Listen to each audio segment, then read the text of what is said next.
So since we've mentioned Stephen being stoned, since we've mentioned bad things happening to the people that Jesus loved, it obviously leads to a very clear question that kids, if they're not coming up with yet, they'll come up with soon enough.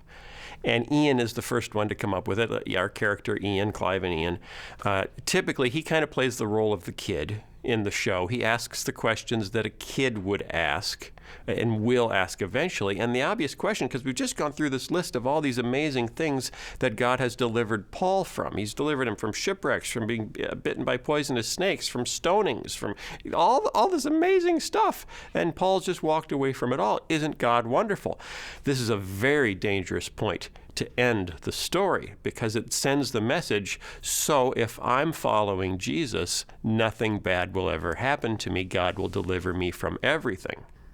We can't end it that way. That leads to so much bad theology in the church today. It's just frightening how much damage stopping the story there does. So Ian asks the obvious question because he remembers the story of Stephen that we've already told.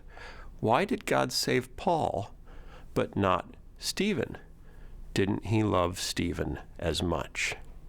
And that is such a profoundly central question as we mature as Christians. If I'm praying for this, if I'm praying for healing, if I'm praying for something good, and God heals here but not here, what does it mean about God's love for me?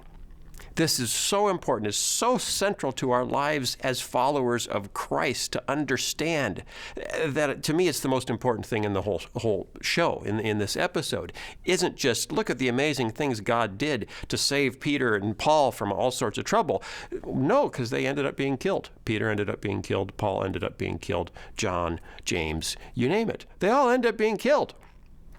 It doesn't end well in terms of, oh, and God saved us and we all lived happily ever after for any of them. There's no happily ever after on earth for any of these guys. The happily ever after is later.